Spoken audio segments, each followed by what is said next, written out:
Hey, what's up everyone? You have TigerChainsaw here. The Lost Planet series is so strange and it's also so unique. I feel like every main entry in the series doesn't feel connected. It doesn't feel like it's an actual series and that every title is almost a spin-off. So that is why I've chosen to review the original Lost Planet from 2006 on the Xbox 360. To me, it's a hidden gem and a game that doesn't really get talked about, which is why I've chosen to review it. Now, if this is your first time on my channel, or if you just haven't yet, make sure you hit that sub button to watch plenty of retro video game reviews that I've already done, and plenty that are on the way. Alright, let's head to this Lost Planet and figure out what this game is all about. Set on a frozen planet filled with snow pirates, monstrous wildlife, mech suits, and extreme conditions, Lost Planet Extreme Condition was released for the Xbox 360 in 2006. Developed and published by Capcom, Lost Planet was originally scheduled to be an Xbox 360 exclusive before being ported to the PlayStation 3 2 years later. This game is one that I would consider a hidden gem in the 360 library. I knew of it but never played it until I decided to review it. What makes this game a must-play and what elements could it improve upon? Let's start with the plot of Lost Planet, but beware, spoilers are ahead.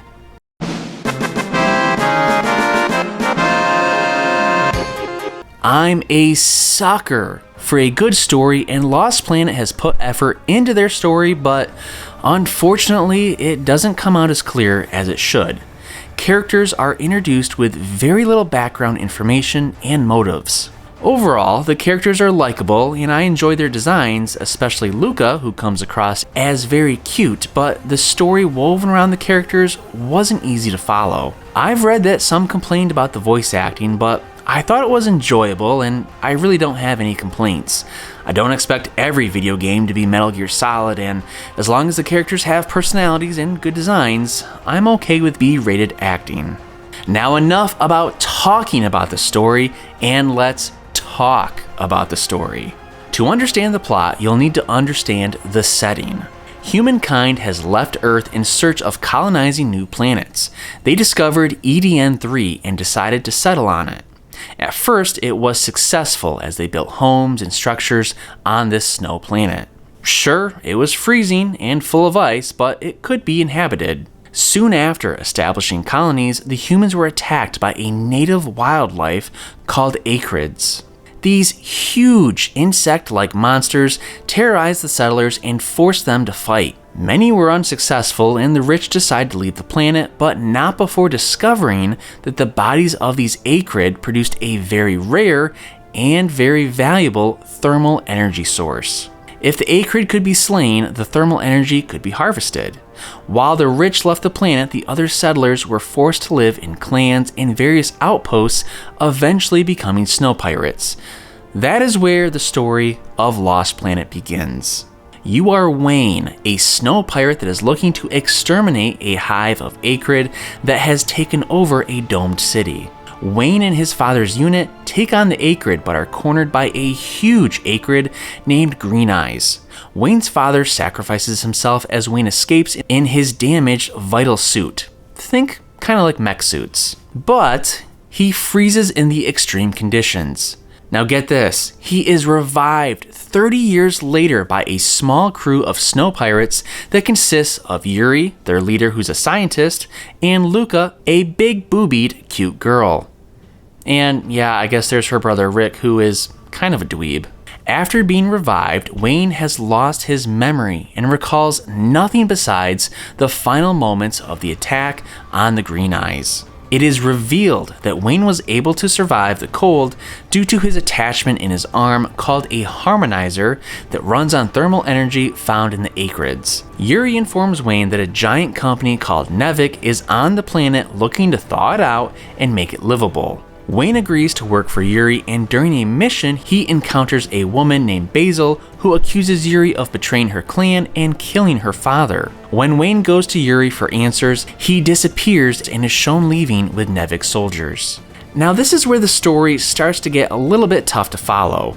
Wayne's memory recovers, and instead of the Green Eyes Acrid that killed his father, he remembers that it was Nevik that assassinated his father with a man named Bandero in charge. The Green Eye still does exist, and Wayne defeats that monster, but his father was killed by Nevik, not the Green Eye. I know, kinda weird. Meanwhile, Rick has been taken captive after their bunker was raided by Nevik soldiers. A whole year passes, and Luca and Wayne are continuously working together to pick off units of Nevik. During one mission, they discover that Rick is still alive and has been taken under the wing by Basil.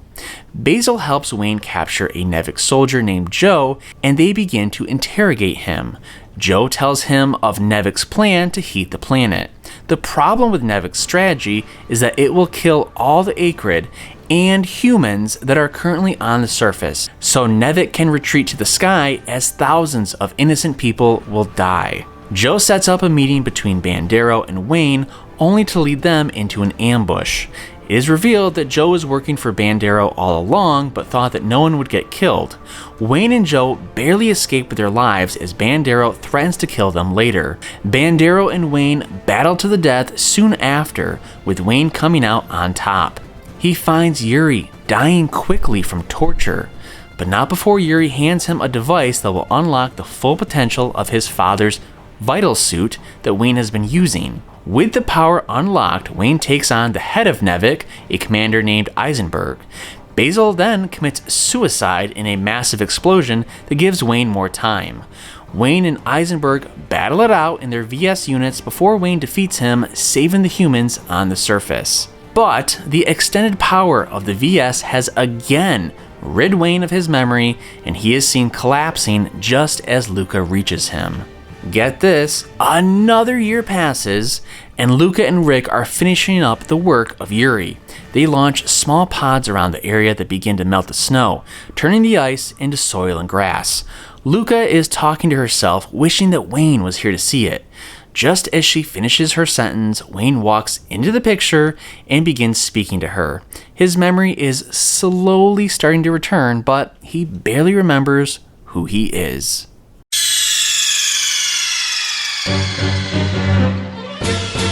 For an Xbox 360 game that launched in 2006, Lost Planet looks amazing.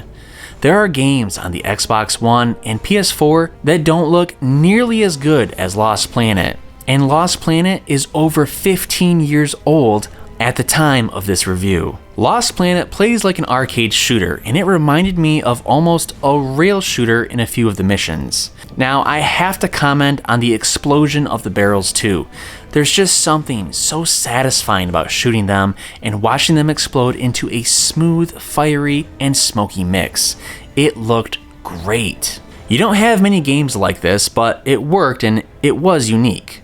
You can zoom in and make it a first-person shooter if you want, but for me, it was best to play in third person. There are numerous weapons to pick up for Wayne, with each being effective against Acrids, Snow Pirates, and Nevik. My favorite ended up being the plasma rifle, as it had infinite ammo and was very powerful.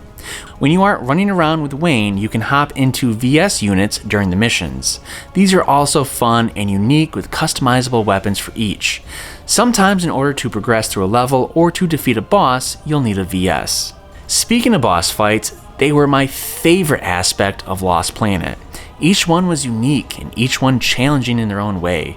The Acrid fight reminded me of the monster that you'll fight in the Dead Space series. If you've played that, you know exactly what I'm talking about. The weak points on it were glowing yellow. Every mission ends in a boss fight, and the bosses have a life meter to let you know how you're doing. I loved the fights and thought they were fun even when I died a few times before figuring it out. I miss boss fights in modern video games, so to see Lost Planet highlight that aspect made me enjoy my experience even more. The controls for Wayne were fine, but I feel like they could have input a sprint button or a duck and roll feature. I said this game felt like a rail shooter, and it does because with Wayne, you're running at a single pace without ducking or rolling. It's not bad, it's just different, but I do wish they included some type of way for Wayne to avoid bullets besides hiding behind objects. While you'll battle tons of fun enemies, you'll also battle the clock. Wayne can take tons of damage as long as he has thermal energy. You typically start with 999 units of thermal energy, but it's always draining. You can reach up to 10,000 units of energy. You can do this pretty easily by destroying water tower-like units of energy or killing agrids that have energy seeping out of their corpses. So, what does this energy do for you? Well, it protects you from the cold and heals you when you're hurt. Your health bar can reach 0, but if you have energy, it will automatically heal you. All your actions suck energy from your stock, so if you are jumping or are in a VS, the energy will drain faster as opposed to you just running around. If you do run out of energy, your life bar will deplete from the cold, and if you are killed by an enemy, you won't be revived, which results in a mission failed. You might think this element of gameplay causes anxiety to constantly search for energy, but it doesn't.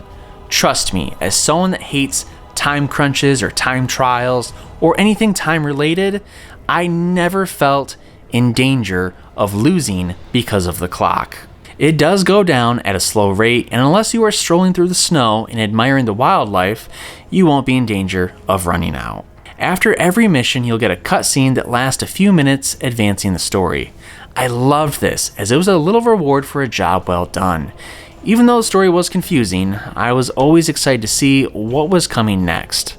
Before you begin the next mission, the game lays out nice objectives, telling you what to expect in the next level and what you need to accomplish. Again, it just felt like a video game from the 80s or 90s, but made in the mid-2000s. It was great.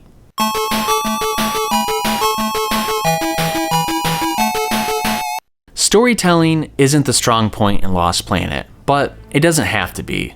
The arcade-like action and gorgeous graphics for the early Xbox 360 game should be more than enough to keep you playing. You'll have plenty of fun taking on huge bosses and listening to the unique cast of characters ramble on about whatever confusing story plot they are arguing about. The inclusion of VS units adds another layer to the gameplay and keeps combat fresh.